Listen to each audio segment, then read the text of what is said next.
Morning बच्चों, good morning.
पिछले class में हम लोग ने कहाँ तक पढ़ा था बेटे?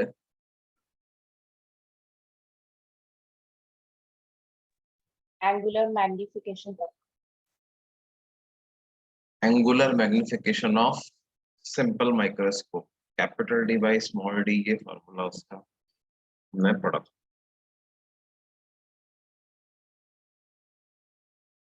उसी को आगे कंटिन्यू करते हैं।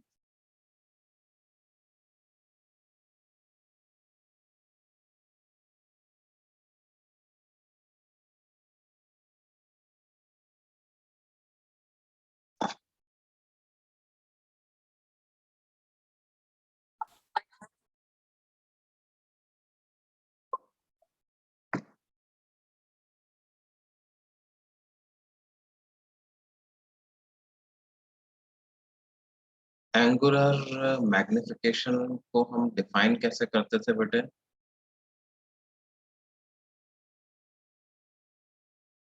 Is equal to theta divided by theta max, where what is theta max? Theta max is maximum angle that an object of given height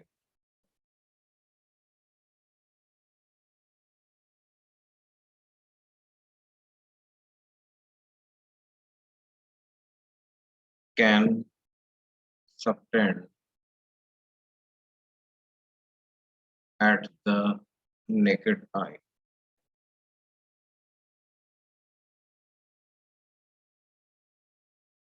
और ये जो थीटा मैक्स बेसिकली होगा, ये कितना होगा? हाइट ऑफ ऑब्जेक्ट अगर h है तो h by capital D।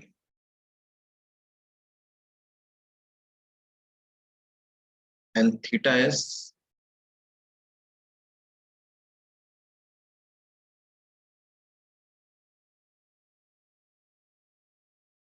angle subtended at the eye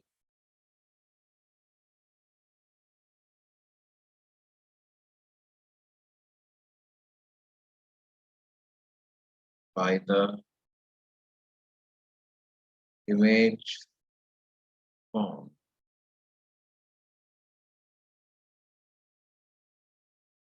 by simple microscope।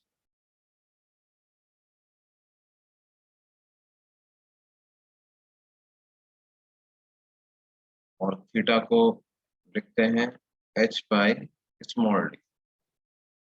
यहाँ पर स्मॉल डी क्या हो जाता है?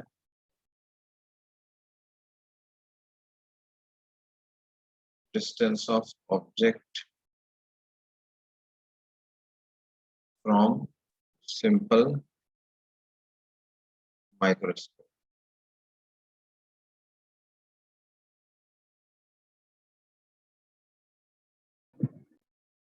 तो एंगुलर मैग्निफिकेशन क्या आ जाएगा बेटे?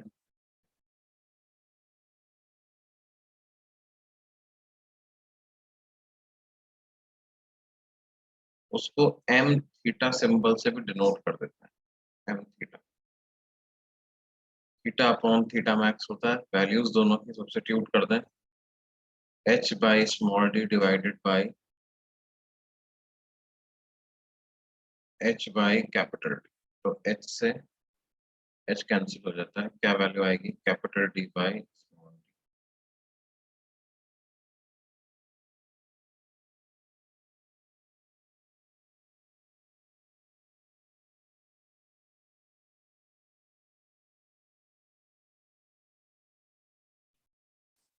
अब देखो वैसे तो ये एंगुलर मैग्निफिकेशन स्मॉल d पे डिपेंड करता है।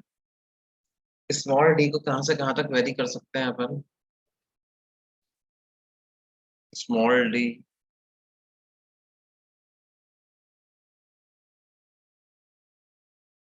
देखो, एक तो सिंपल माइक्रोस्कोप की जो फोकल लेंथ है उससे तो छोटा होना चाहिए, small d must be less than capital F, f where f is the focal length of the simple microscope। तभी ये जो कन्वर्जिंग लेंस है सिंपल माइक्रोस्कोप का, then only simple microscope will form virtual image जो कि आंख के सामने लाइट करेगी, और तभी आंख उसको देख पाएगी, because then only the image formed by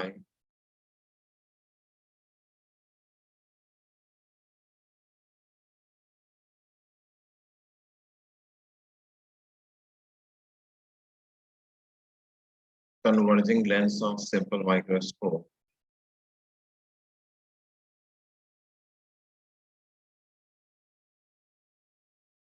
will be virtual and in front of the eye।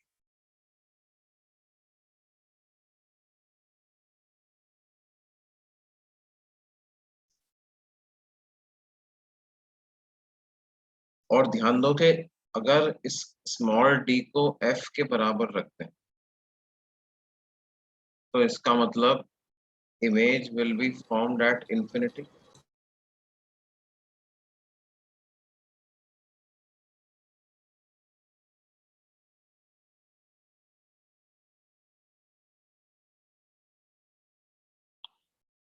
ध्यान दो, अगर ऑब्जेक्ट को आपने f पे रख दिया तो इमेज इंफिनिटी पर बनेगी, और ये जो इंफिनिटी पर इमेज बनी है इसी को आंख देखने वाली है। और हमने एक बात पढ़ी थी कि जितने दूर के ऑब्जेक्ट को देखते हैं सिलियरी मसल्स उतना ही ज्यादा लेस स्ट्रेन उन पे आता है, रिलैक्स्ड होती है, ठीक है। तो for small d is equal to f, ciliary muscles are most relaxed as image is formed at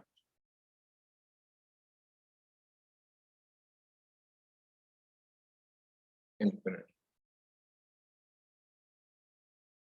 उस केस में जो मैग्निफिकेशन हो जाएगा वो हो जाएगा capital D by small d, formula होता है स्मॉल d को f के बराबर रख सकते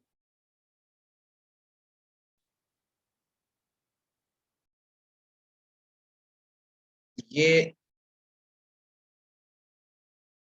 कब है, this is angular magnification for the case of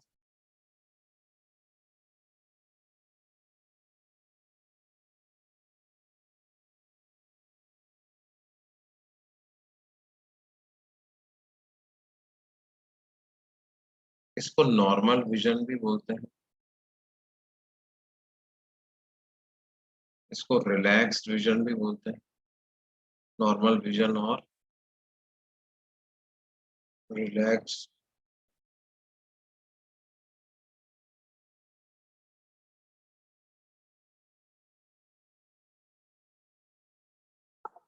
अब देखो आपके ये सिंपल माइक्रोस्कोप का लेंस है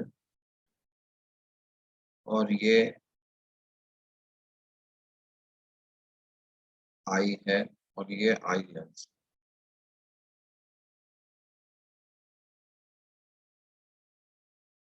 इसकी फोकल लेंथ एफ बोल रहे हैं, तो अपन बोल रहे हैं कि क्या है भाई, ऑब्जेक्ट जो है वो विद इन दिस एफ होना चाहिए, है ना। अब जब ऑब्जेक्ट यहाँ पे होगा तब इमेज कहाँ पे होगी, उस केस में image will be at infinity. Lens में ऑब्जेक्ट और इमेज सेम डायरेक्शन में चलते हैं, तो ऑब्जेक्ट को आप जैसे जैसे लेंस के पास लेके जाते जाओगे, इमेज भी पास आती जाएगी, राइट। लेकिन ध्यान दो, हम ये चाहते हैं कि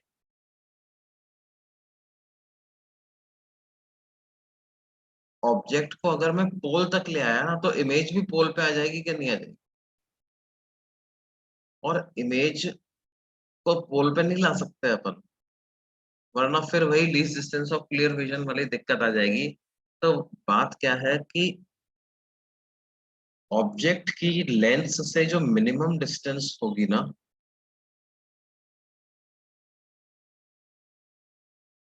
वो क्या होगी,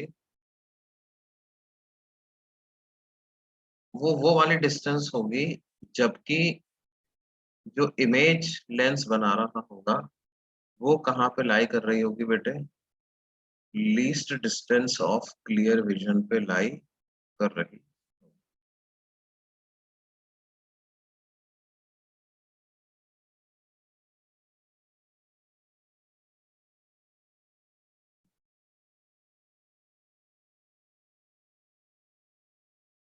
देखो, हमने एंगुलर मैग्निफिकेशन का फॉर्मूला पढ़ा है, capital D by small D. कोई सोचे यार स्मॉल डी को कम करते ही जाओ तो एंगुलर मैग्निफिकेशन बढ़ता ही जाएगा। स्मॉल डी को आप कम करते जाओ, एंगुलर मैग्निफिकेशन बढ़ता जाएगा। ये बात बिल्कुल सही है। इसका मतलब ये नहीं है कि आप इनफाइनाइट एंगुलर मैग्निफिकेशन अचीव कर सकते हो, क्योंकि स्मॉल डी की मिनिमम वैल्यू पर एक लिमिट है, उससे ज्यादा कम स्मॉल डी को नहीं कर सकते। वो मिनिमम वैल्यू क्या होगी, D minimum is the minimum distance of object from the simple microscope.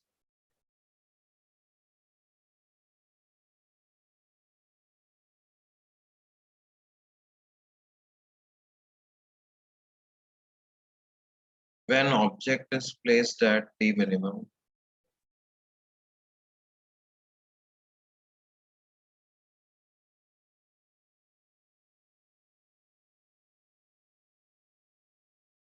the image formed by simple microscope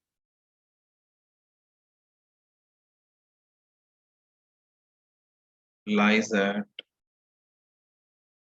least distance of clear vision.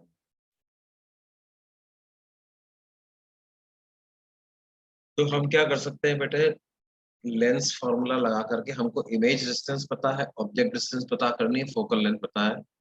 Lens formula लगा करके ये डी मिनिमम की वैल्यू पता लगा लेते हैं। 1/v minus 1/u equal to 1/f होता है। v को मैंने लिख दिया कितना, minus capital D, minus u को लिख दिया माइनस ऑफ डी मिनिमम। ये बराबर आया है 1/f के। तो यहाँ से 1/d मिनिमम की क्या वैल्यू आ जाएगी बेटे, 1/कैपिटल डी प्लस 1/f।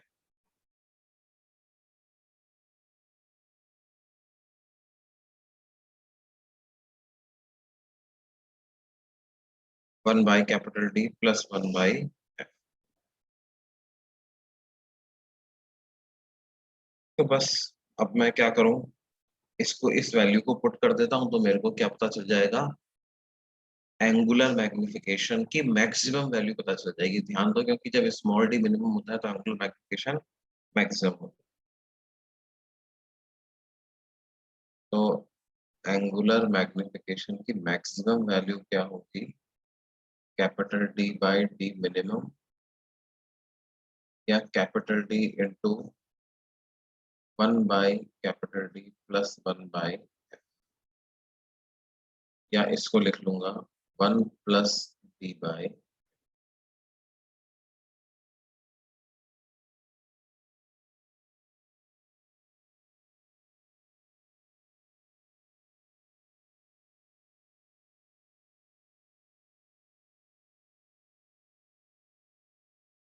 ये बात समझ में आती है बेटा? इसको मैक्सिमम एंगुलर मैग्निफिकेशन भी बोल सकते हो, या इसको आप क्या बोल सकते हो, angular magnification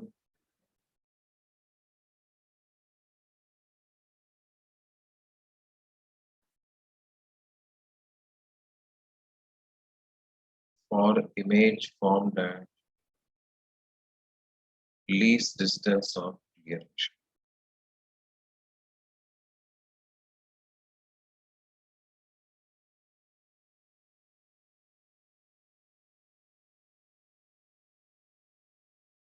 Angular magnification for image at least distance of clear vision. ये बात समझ में आती है सबको बच्चों? Yes. Yes, sir.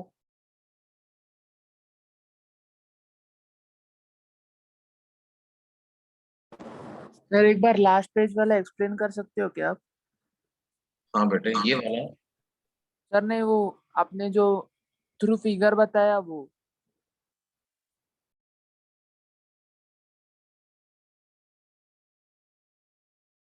कौन सा बेटे? ये फर्स्ट पेज या सेकंड पेज, ये वाला पेज? सर इसके पीछे वाला, नहीं इसके बाद वाला, सॉरी सर, जिसमें आई का डायग्राम है ना और लेंस है वो। ये वाला? हाँ हाँ सर। हाँ। अब देखो, मैंने इसमें क्या बताया था कि ये जो पॉइंट है वो किसके बराबर है, फोकल लेंथ के बराबर है ना। जब ऑब्जेक्ट को हमें देखो यहाँ से और पोल के बीच में ही कहीं पे रखना है, तभी इमेज जो है वो वर्चुअल बनेगी। वर्चुअल मतलब तभी लेंस के लेफ्ट में बनेगी, आंख के सामने बनेगी, तभी आंख उसको देख पाएगा। ठीक है।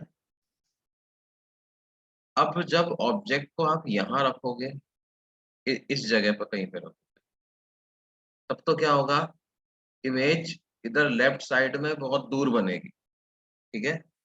उस केस में आंख को क्या होगा, बहुत दूर के ऑब्जेक्ट को देखना होगा। बहुत दूर के ऑब्जेक्ट को देखता है तो रिलैक्स्ड आई होती है ना।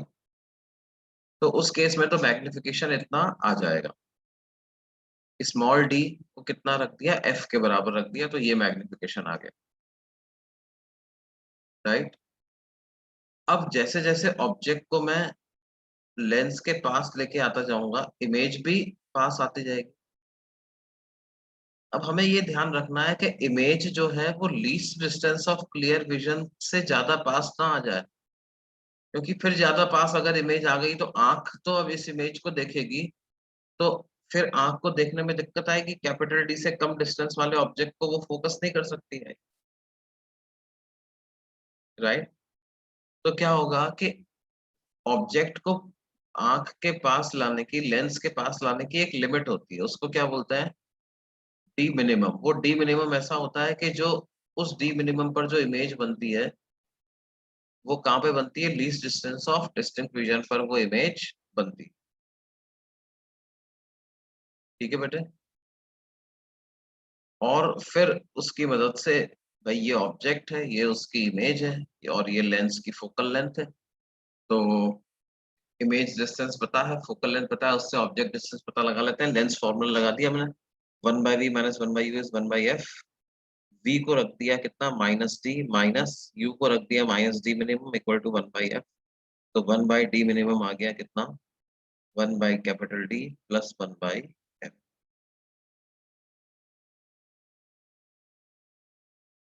समझ आया क्या किया बेटा हमने?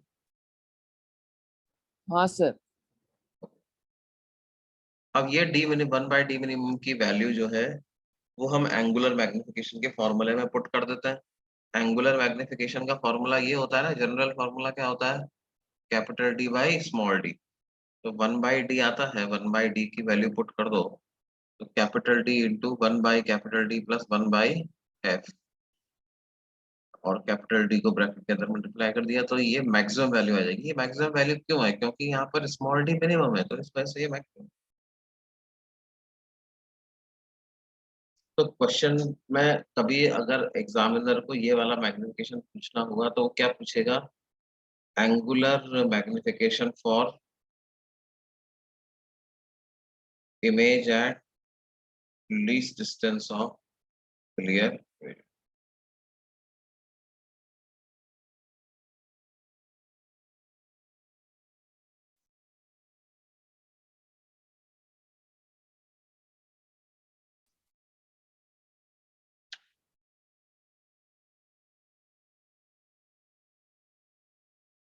जैसे बड़ा सिंपल सा सवाल इसमें बन सकता है। मान लो हमसे कहा जाए कि a simple microscope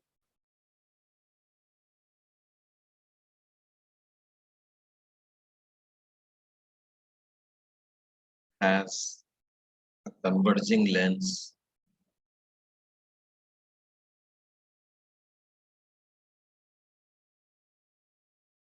of focal length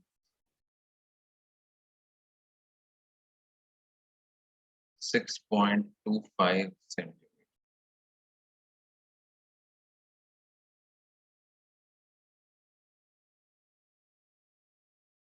Find the range of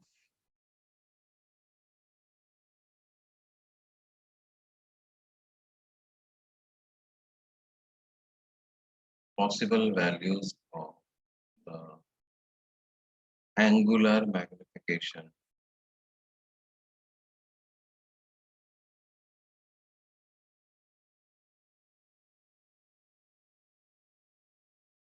of the find the range of possible values of the angular magnification of the lens. तो क्या रेंज होगी इसकी? रेंज का क्या मतलब है? देखो, एंगुलर मैग्निफिकेशन का फॉर्मूला होता है capital D by small d। Capital D is 25 centimetre divided by small d। Small d को सबसे ज्यादा क्या रख सकते हैं अपन? स्मॉल d को सबसे ज्यादा f के बराबर रख सकते हैं। स्मॉल d जब सबसे ज्यादा होगा तो m थीटा की मिनिमम वैल्यू मिलेगी। स्मॉल d की मैक्सिमम वैल्यू है f, which is 6.25 सेंटीमीटर। इसका मतलब एंगुलर मैग्निफिकेशन की मिनिमम वैल्यू क्या हो जाएगी बेटे? 25 डिवाइडेड बाय 6.25, दैट इज। उसी तरह से स्मॉल d की मिनिमम वैल्यू कौन सी होती है? ये तब होती है जब इमेज कहां पर बने? Least distance of clear vision. तो उस केस में जो एंगुलर मैग्निफिकेशन मिलेगा वो मैक्सिमम मिल जाएगा, और वो हमें पता है कितना होता है, वो 1 plus capital D by F. ये तो वो हो जाएगा 1 प्लस 25 बाई 6.25, यानी कि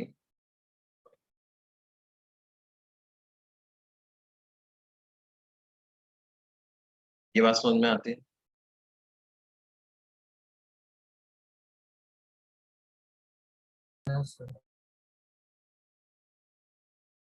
अब मान लो इसी में हमसे ये पूछा जाए, in the above problem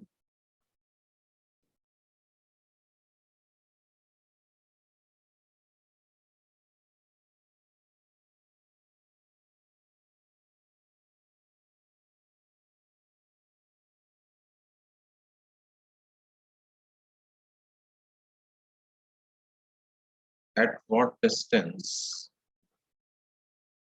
of object angular magnification is 5.5।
हाँ बच्चों, क्या आंसर आया है इसका?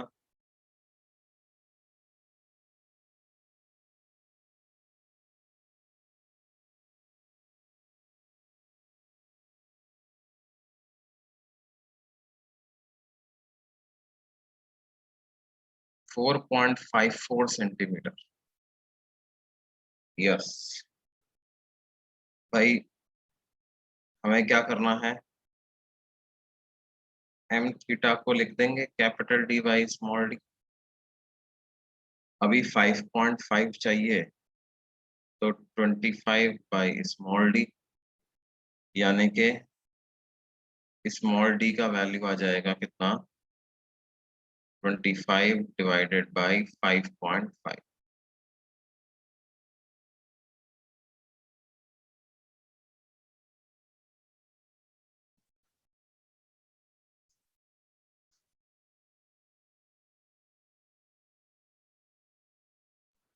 सर 4.54। 50 बाई 11, 4.54 ऐसा। इतना डिस्टेंस पर रखने पर ये मैग्निफिकेशन को आ जाएगा। ठीक है, जैसे जैसे डिस्टेंस कम करेंगे एंगुलर मैग्निफिकेशन बढ़ेगा। अब सिंपल माइक्रोस्कोप तो इतना ही काम कर सकता है बच्चों, है ना। अब अगर और ज्यादा मैग्निफिकेशन आपको अचीव करना है, तो फिर हम यूज करेंगे क्या? Compound microscope.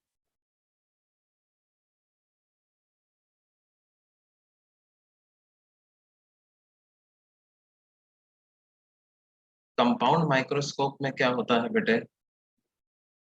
दो लेंसेस होते हैं। ठीक है, इट हैज। सर हाँ लास्ट वाले क्वेश्चन में रेंज तो 4 से 5 था ना, हाँ एंगुलर मैग्निफिकेशन का, तो 5.5 तो वो पॉसिबल रेंज में नहीं है, तो वो कैसे एक्सेप्ट करेंगे? हाँ, ये बात बिल्कुल सही है। ठीक है, बिल्कुल सही बात है। इनफैक्ट इस हमको क्या लिखना चाहिए? दिस, बिल्कुल सही बोल रहे हो तुम। हमें एक्चुअली मैं क्वेश्चन लेना चाहता था क्या? 4.5 देना चाहता था। इसका आंसर पता है क्या होगा? इसका आंसर होगा नॉट पॉसिबल। सही आंसर इसका क्या होना चाहिए? This is not possible. देखो क्यों नॉट पॉसिबल, क्यों? क्योंकि अगर आप इतनी डिस्टेंस पर ऑब्जेक्ट को रख दोगे ना, तो इमेज 25 सेंटीमीटर से भी पास आ जाएगी। देखो ये 50/11 आया ना, इसको पुट करके आप लेंस फॉर्मूला लगाओ। 1/v माइनस 1/u, यू को लिख देते हैं, कितना लिख देते हैं? -50/11 इक्वल टू 1/f। f कितना था? 6.25। तो 1/v का क्या वैल्यू आता है बेटे? 1/6.25 माइनस 1 बाई क्या? 50/11।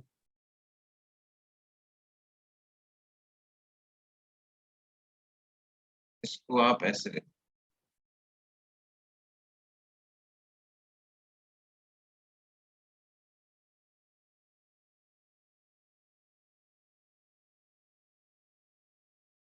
1/v का ये वैल्यू है। यहाँ से जब हम v की वैल्यू कैलकुलेट करेंगे, तो वो हमारे पास कितना आ जाएगा बेटे? वो वैल्यू 25 सेंटीमीटर से कम आ जाएगी डेफिनेटली।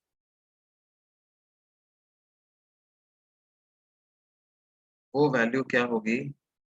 25 सेंटीमीटर से कम आ जाएगी।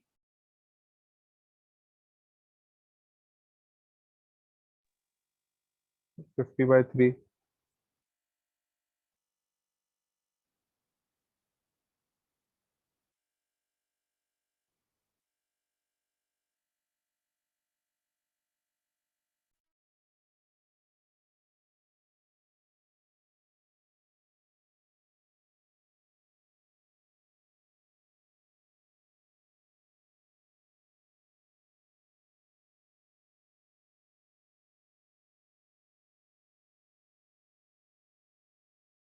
ये वैल्यू जब आप यहाँ से कैलकुलेट करोगे तो v आ रहा है -16.66, यानी कि इमेज डिस्टेंस कितनी आ रही है, मॉड v कितना आ रहा है, 16.66 सेंटीमीटर।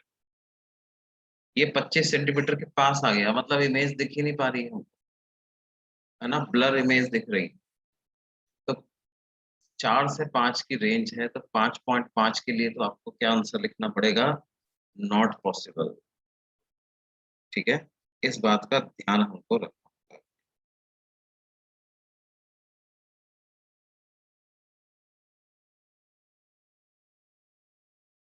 ये बात समझ में आती है?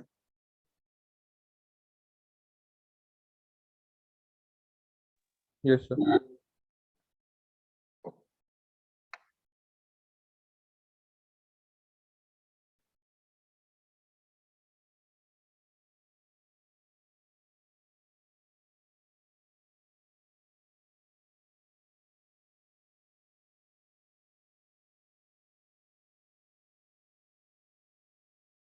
अब देखो,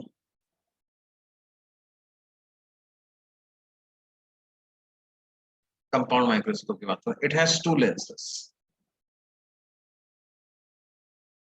separated by certain distance.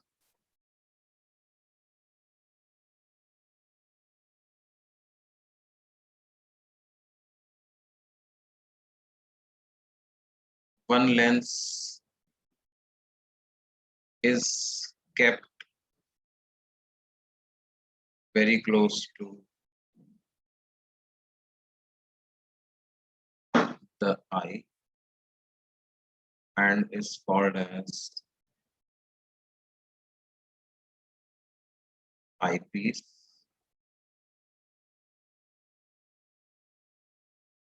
And other lens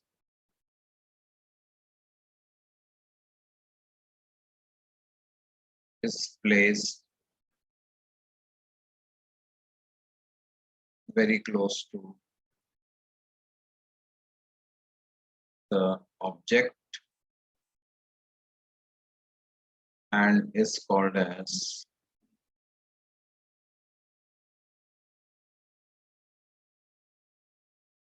the objective.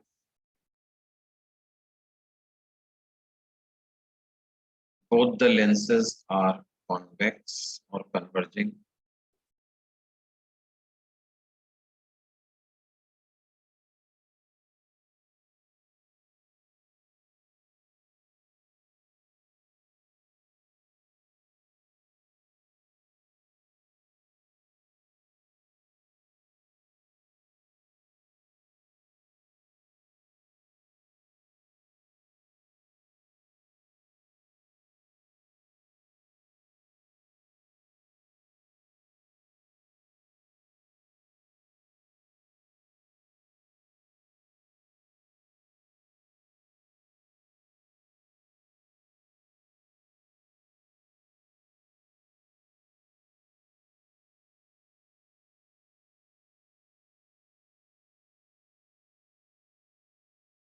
Yes, sir.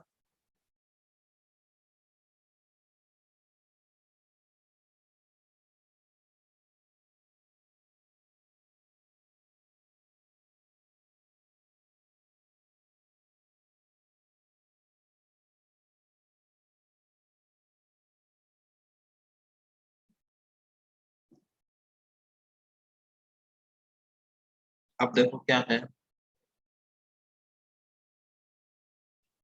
Object को, अच्छा इस, ये ऑब्जेक्टिव है, this is objective and this is eyepiece. जो आंख के पास रखा हुआ है वो आई पीस, जो ऑब्जेक्ट के पास रखा हुआ है वो ऑब्जेक्टिव।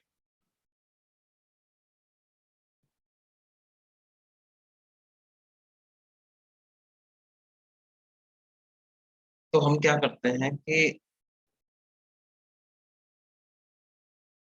ऑब्जेक्टिव लेंस के सामने उस ऑब्जेक्ट को रखते हैं जिसको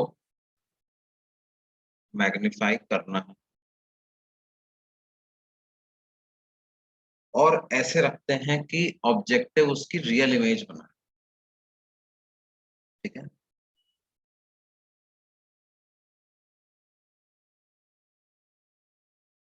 object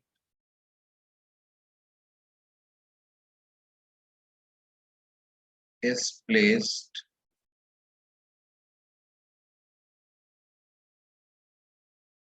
in front of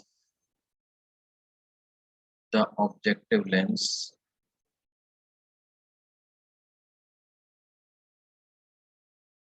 such that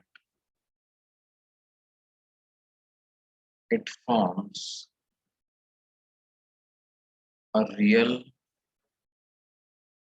enlarged image of the object.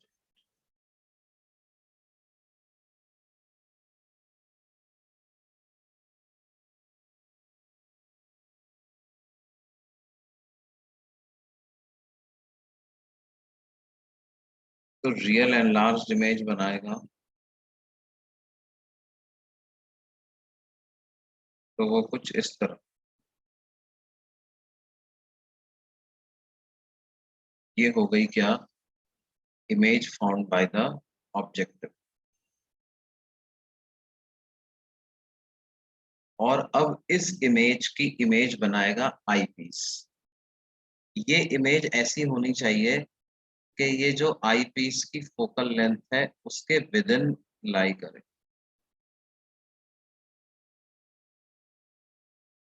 It lies with in the focal length of the eyepiece, ताकि आईपीस क्या करे, उसकी इमेज जो है वो आंख के सामने बना सके।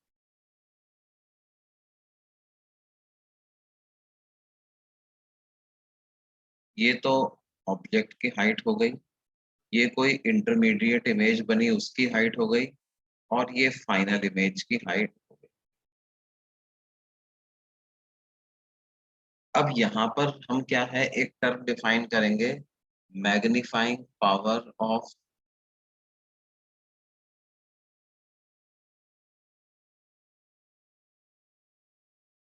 Compound microscope.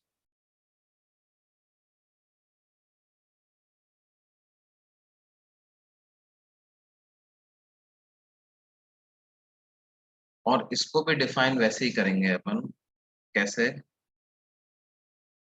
Theta upon theta max. Theta क्या है, जो फाइनल इमेज बनी वो आंख पे जो एंगल सबटेंड कर रहे, ये वाला एंगल, दिस एंगल, इस एंगल को बोलेंगे थीटा।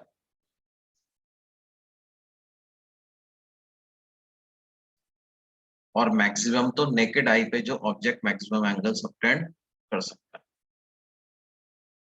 अब ये थीटा मैक्स तो पता है, थीटा मैक्स तो कितना है, height of object divided by capital D. अब थीटा को क्या लिख दूं मैं, थीटा को लिख देता हूं h डैश डिवाइडेड बाय, देखो इस ऑब्जेक्ट की आई पीस से जो डिस्टेंस है, ये जो h डैश हाइट की जो इमेज ऑब्जेक्टिव ने बनाई वो आई पीस के लिए ऑब्जेक्ट का काम कर रही, तो इसकी जो आई पीस से डिस्टेंस है उसको मॉड यू ई ऐसा लिख देता हूं। उसको क्या लिख देता हूं, मॉड यूई। यूई क्या बताता है, ई मतलब आई पीस, यू मतलब ऑब्जेक्ट का कोऑर्डिनेट, और उसका मैग्नीट्यूड ले लिया तो क्या हो गया, आई पीस के लिए जो ऑब्जेक्ट है उसकी आई पीस से डिस्टेंस। तो मैग्नीफाइंग पावर का क्या फॉर्मूला हो जाएगा बेटे, मैग्नीफाइंग पावर हो जाएगी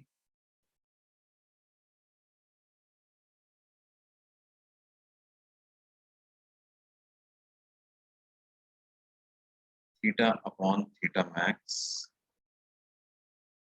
that is height of object divided by capital D divided by h dash divided by mod ue।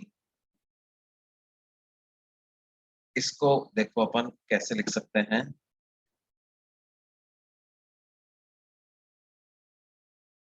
ये मैंने उल्टा लिख दिया, थीटा की वैल्यू नीचे लिख दी, थीटा मैक्स ऊपर लिख दिया। थीटा क्या है, theta is H dash upon mod UP and theta max is height of object divided by capital D. इसको ऐसे रियलाइज करो आप, H dash upon H O multiplied by capital D divided by mod UP, right. अब ये H dash upon H O क्या है, H dash upon H O, ये क्या है बेटे? Magnification of first lens. क्या मैं इसको लीनियर मैग्निफिकेशन या transverse magnification of objective lens बोल सकता हूँ, Yes, sir. है ना? तो बेसिकली पहली टर्म क्या हो गई, मैग्नीफाइंग पावर में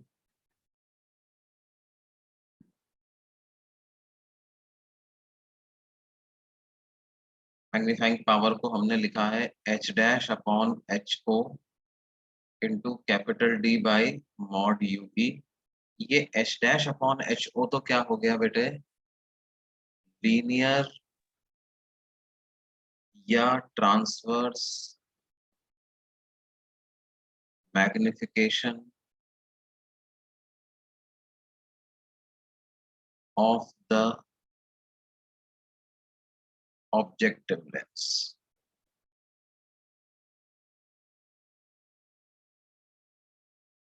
और इसको हमें मल्टीप्लाई करना होगा किससे, capital D by mod U V. अब देखो ये capital D by mod U V क्या लिखा हुआ है,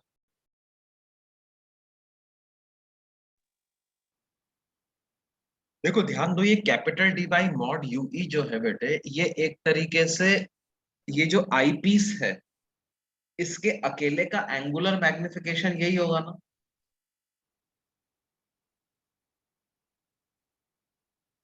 एंगुलर मैग्निफिकेशन को कैसे डिफाइन करते थे अपन, capital D by small D. Yes, sir. तो ये एक तरीके से स्मॉल डी तो हो गया, मॉड यूई क्या है, इस आई पीस के लिए मॉड यूई ये वाली डिस्टेंस ही तो है। Yes, sir. तो ये इसको मैं क्या बोल सकता हूँ, this is nothing but Angular. Angular magnification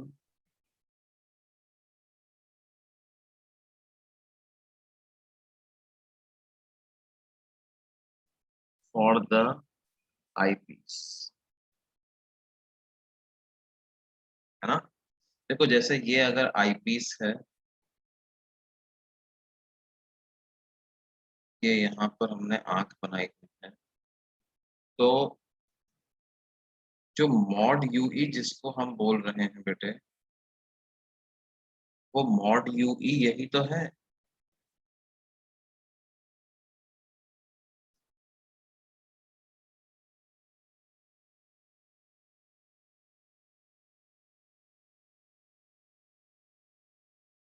objective lens था, इसके सामने हमने ऑब्जेक्ट को रखा, ऑब्जेक्ट ने इमेज यहाँ पे बनाई, उसकी हाइट एच डैश है, ये इमेज इस आई पीस के लिए ऑब्जेक्ट का काम कर रही है और वो इमेज यहाँ कहीं पर फाइनल बना देता है। ये फाइनल इमेज बन रही है, ये ऑब्जेक्ट है, ये कोई इंटरमीडिएट इमेज बन रही है।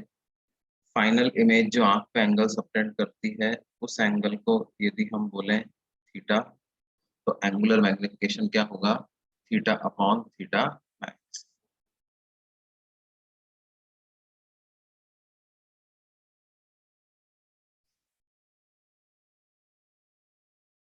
ये बात समझ में आती है बेटे? Yes, sir. अब इसमें भी जैसे दो स्पेशल केस होते हैं। पहला केस क्या है, normal vision, magnifying power for normal vision.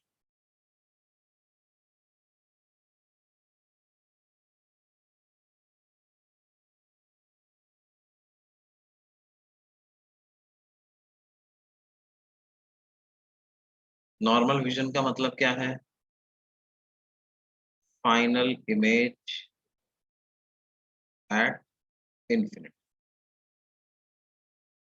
तो फाइनल इमेज अगर इन्फिनिटी पे चाहिए तो इसका मतलब मॉड यूई को focal length of eyepiece के बराबर रखना पड़ेगा।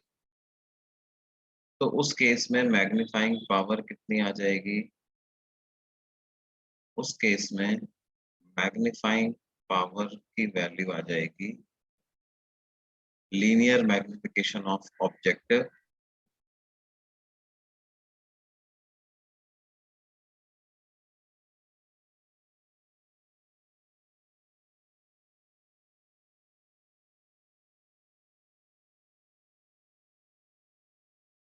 मल्टीप्लाइड बाय कितना?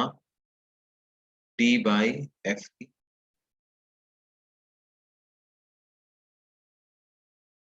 ठीक है।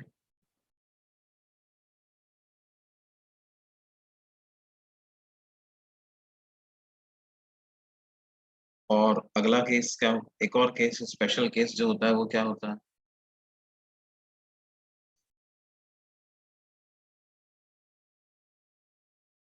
Magnifying power for final image eight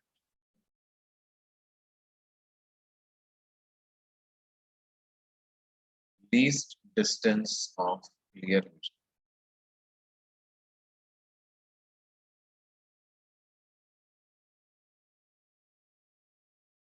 देखो उसके लिए हमें पता है मॉड यूई को कितना रखना पड़ेगा।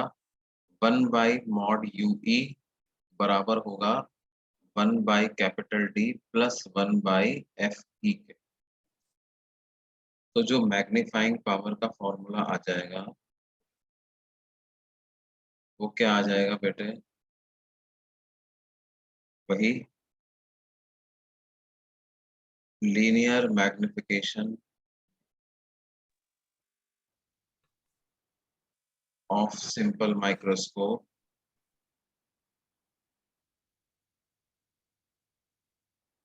Multiplied by capital D by mod UE. तो 1/mod यूई की वैल्यू पुट कर देता हूँ 1/d प्लस 1/एफ ई। तो वो हो गया linear magnification of simple microscope. नहीं, यहाँ पर क्या आएगा? Linear magnification of object.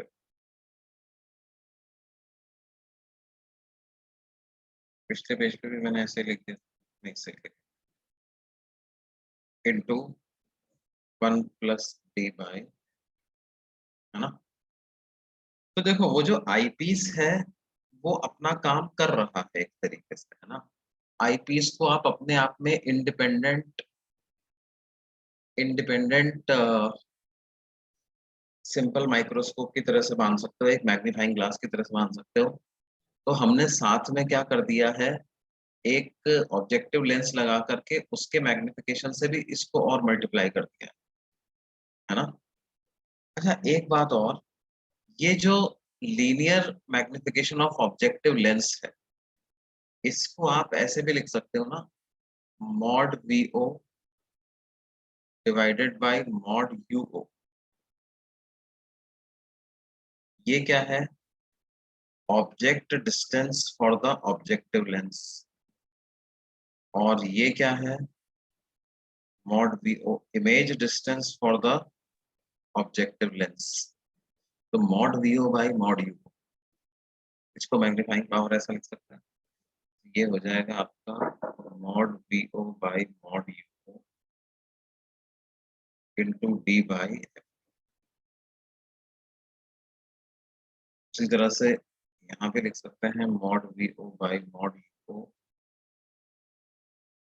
Into 1 plus D by.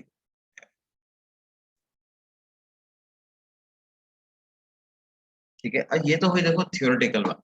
Practically क्या किया जाता है? Practically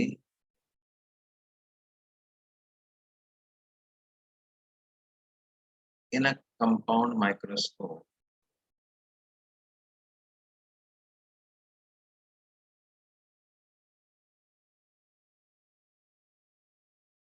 the objective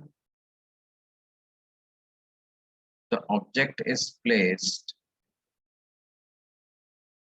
just beyond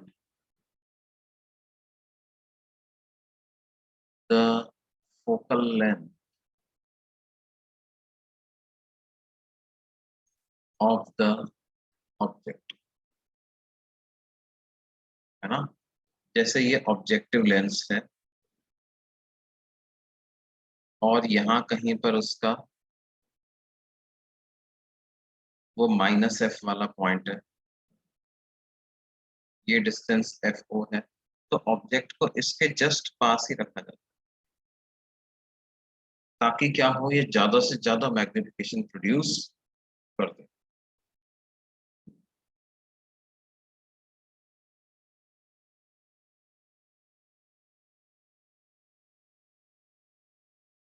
और फिर उसके बाद में आईपीस से इसकी इमेज जो भी बनेगी वो बनवा ली जाती है।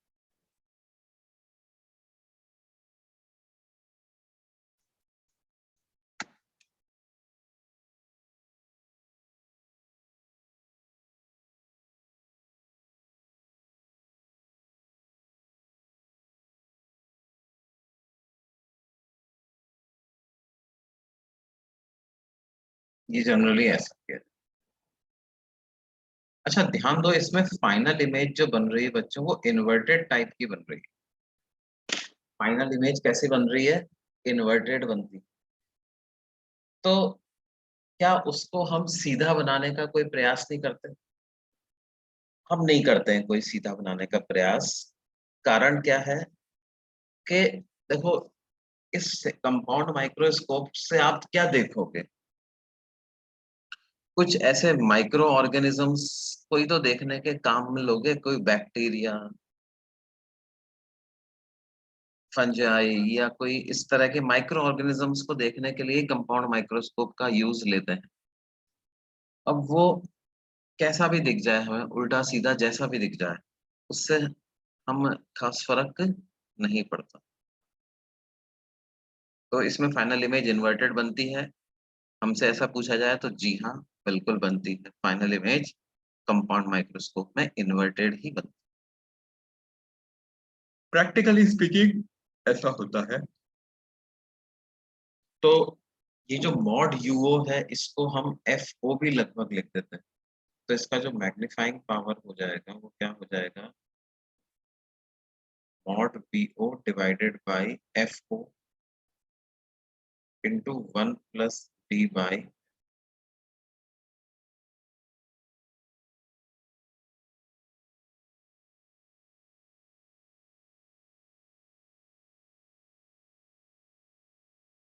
ये डिस्टेंस है मॉड BO।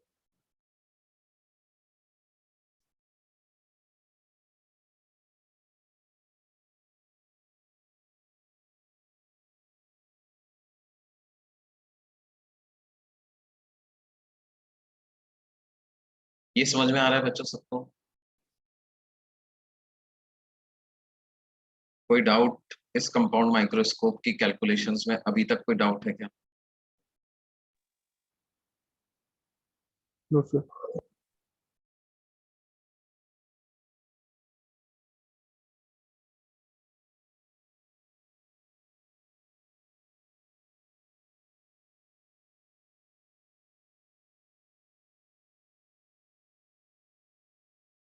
ओके।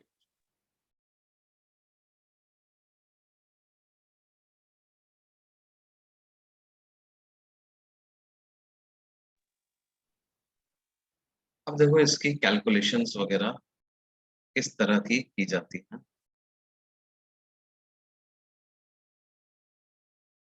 कैसे क्वेश्चंस इसमें बनते हैं।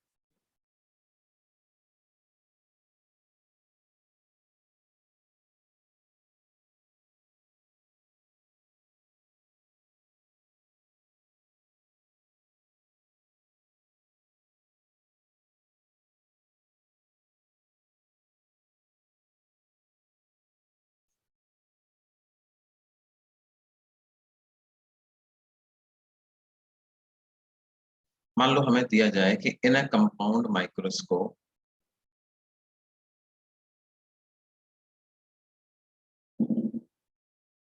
in a compound microscope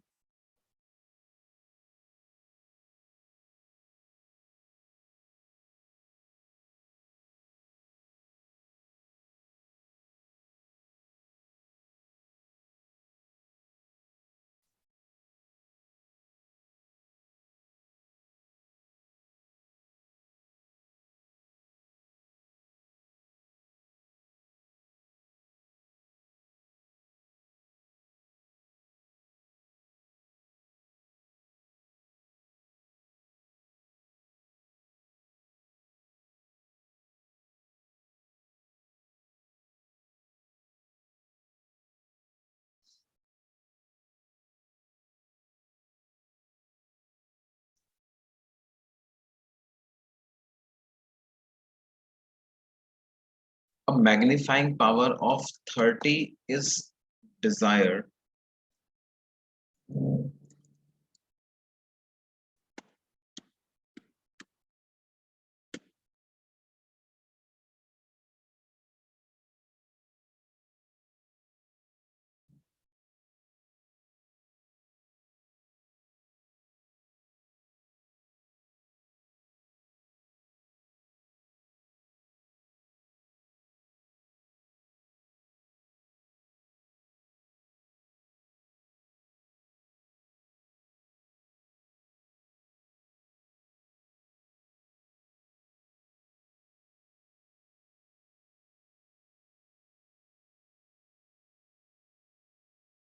with focal length of objective equal to कितना 1.25 centimeter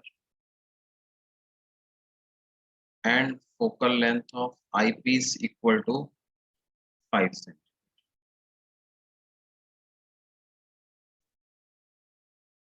Find how the microscope should be set to achieve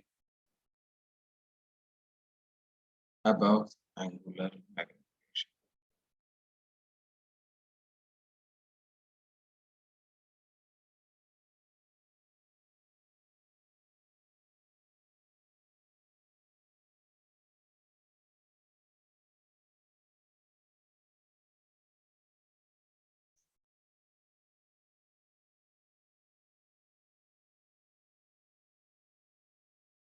इसको हम कैसे सेटअप करें? कैसे सेटअप करने का मतलब क्या है?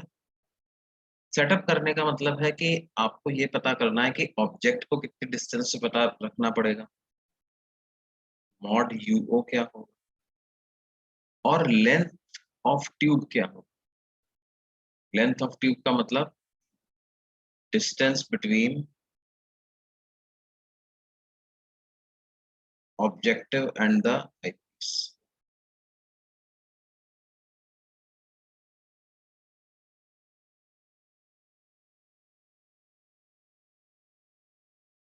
देखो 30x का हमको मैग्नीफाइंग पावर चाहिए,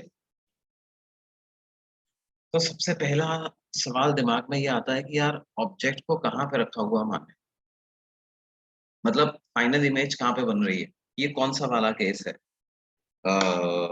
इमेज एट इंफिनिटी वाला केस है या least distance of clear vision वाला केस है। ठीक है, अब देखो क्वेश्चन में स्पेसिफिकली कुछ किया कहा नहीं गया है कि नॉर्मल विजन वाला पता करना है या least distance of clear vision वाला पता करना है। तो लेकिन हमको इतनी चाहिए, हमें ये पता है लीस्ट डिस्टेंस ऑफ क्लियर वाले केस में मैग्निफिकेशन ज्यादा मिल जाता है ना। तो अपन यही मान के इसको सॉल्व करते हैं। assume final image at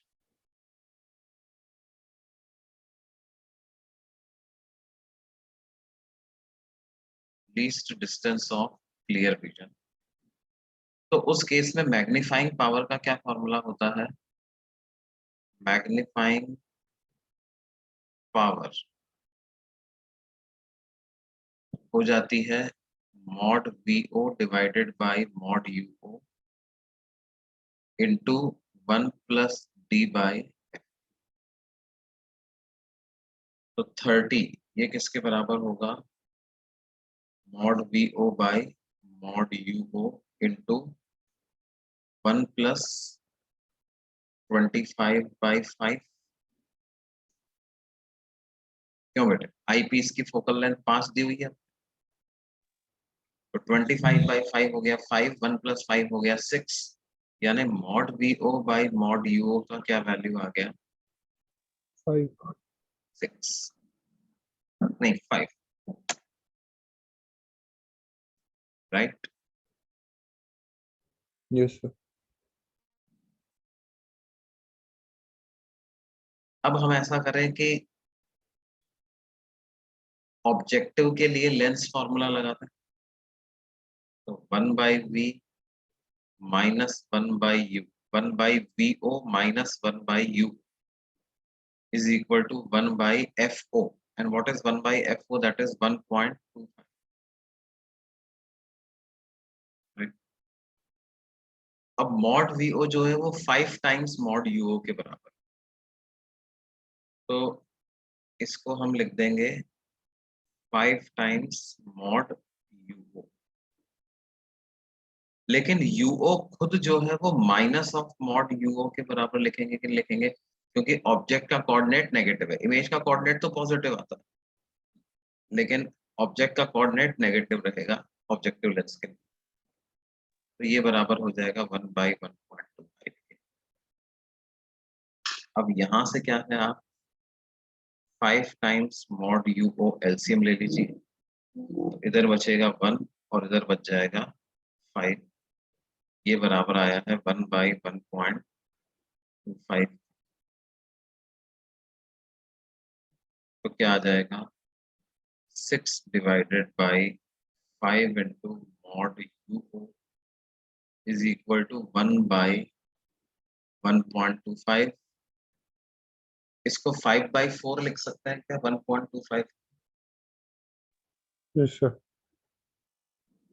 5/4 लिख लेते हैं, तो 5 से 5 कैंसिल, ये क्लियर हो जाएगा 6/5 into mod u o is equal to 4/5, ये 5 से 5 कैंसिल होता है, तो यूओ मॉड यूओ की क्या वैल्यू आ जाएगी 6/4, यानी 1.5 सेंटीमीटर, है ना। तो ऑब्जेक्ट डिस्टेंस तो कितना रखना पड़ेगा मेरे को, 1.5 सेंटीमीटर रखना पड़ेगा, एक तो मुद्दा ये हल हो गया, object distance from the objective is 1.5 centimetre. अच्छा, मॉड यूओ पता चल गया, तो मॉड वीओ पता चल जाए, वो इसका 5 गुना ही तो है, तो 5 इंटू 1.5 यानी कितना, 7.5 सेंटीमीटर, इतनी डिस्टेंस पर इमेज बनेगी। अच्छा, फाइनल इमेज हम चाहते थे कहाँ पर, अभी देखो, अभी तक अपने को क्या पता चल गया, अभी तक हमको ये पता चल गया है कि ये मेरा ऑब्जेक्टिव लेंस है, ऑब्जेक्टिव लेंस से कितना दूरी पर मैंने ऑब्जेक्ट को रखा है, 1.5 सेंटीमीटर की दूरी पर मैंने ऑब्जेक्ट को रखा है, और ये इमेज कितनी दूरी पर बना रहा,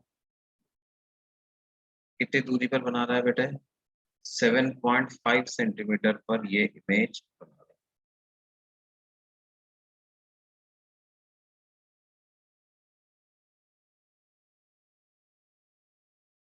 ये 7.5 सेंटीमीटर पर इमेज बना रहा है, और इस इमेज की इमेज कौन बनाएगा, eyepiece आईपीस, और वो कहाँ पे बना रहा है, वो 25 सेंटीमीटर पे बना रहा है, वो बना रहा है 25 सेंटीमीटर। तो आईपीस के लिए फॉर्मूला लगा करके हम इसकी जो आईपीस से मॉड यूई डिस्टेंस है वो नहीं पता लगा सकते, बिल्कुल पता लगा सकते। इनफैक्ट अपने को 1/मॉड यूई की वैल्यू तो पता ही होती है, 1/मॉड यूई कितना होता है, इस least distance of clear vision के लिए 1/d प्लस 1/fe, ऐसा होता ही तो है, ये लेंस फॉर्मूला लगा करके यही रिजल्ट आता है। तो मॉड यूई की वैल्यू आ जाती है D F E upon D plus F. तो 25 into 5 upon 25 plus 5 that is 30। तो ये हो जाएगा 25/6, 25/6 सेंटीमीटर। अब देखो 7.5 और इस वाली वैल्यू को ऐड कर देंगे तो लेंथ ऑफ ट्यूब पता चल जाएगी। तो लेंथ ऑफ ट्यूब बेसिकली क्या हो जाएगी 7.5 प्लस 25/6। इसको अपन ऐसे लिख लेते हैं। ओके बेटे, बस ये हमारा खत्म हो ही गया है। 15/2 प्लस 25/6। तो ये 6 यहाँ से आ गया। सर वो एंड 100 वाला by 6. कैलकुलेशन न्यू पेज पे लिखो ना, इधर समझ ही नहीं रहे। ये वाला चीज, नहीं सर वो, हाँ वो पूरा। हाँ अरे ये हमने लेंस फॉर्मूला लगा दिया ना। 1/v, v को लिख दिया -d, माइनस 1/u, ue को लिख दिया minus of mod ue equal to 1/f। तो 1/mod ue कितना आ गया 1/d प्लस 1/f।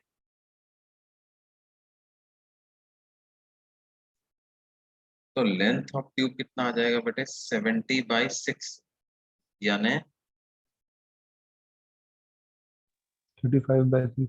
35 सेंटीमीटर। लगभग लगभग कितना आ रहा है 12 सेंटीमीटर, 11.66 सेंटीमीटर।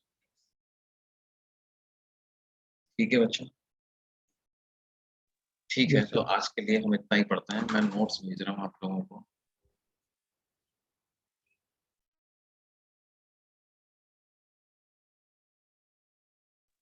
सर इसके बेसिस पे क्वेश्चंस बहुत रेयरली आएंगे ना सर? क्या बेटे? इन कंसेप्ट ये वाले क्वेश्चंस बहुत रेयरली आएंगे ना, लेंस और माइक्रोस्कोप और ये सब वाले। अ, बेटे देखो क्या है, ये वाला जो ऑप्टिकल इंस्ट्रूमेंट वाला जो पार्ट है ना, मतलब आई, सिंपल माइक्रोस्कोप, कंपाउंड माइक्रोस्कोप, ये एडवांस के सिलेबस में तो है ही नहीं। ये मेंस के सिलेबस में है लेकिन, ठीक है, और बोर्ड्स में है। तो बोर्ड्स में, सीबीएसई बोर्ड में तो खूब पूछे जाते हैं इसके क्वेश्चन। तुम देखोगे अपनी एनसीईआरटी में भी काफी क्वेश्चन है। इनफैक्ट ये जो क्वेश्चन मैंने लिया है ये एनसीईआरटी का ही है। Okay sir.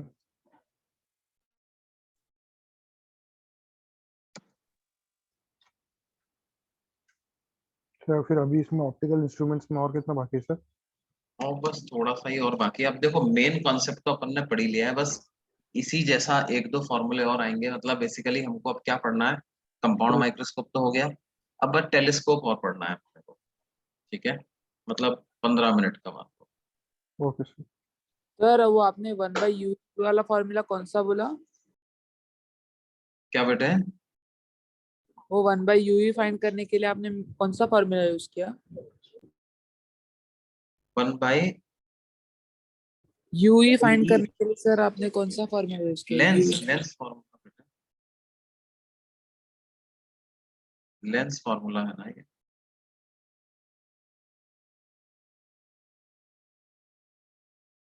1/v minus 1/u equal to 1/f। Image कहाँ पे बन रही है, कैपिटल डी पे। इमेज कैपिटल डी पे बन रही है ना।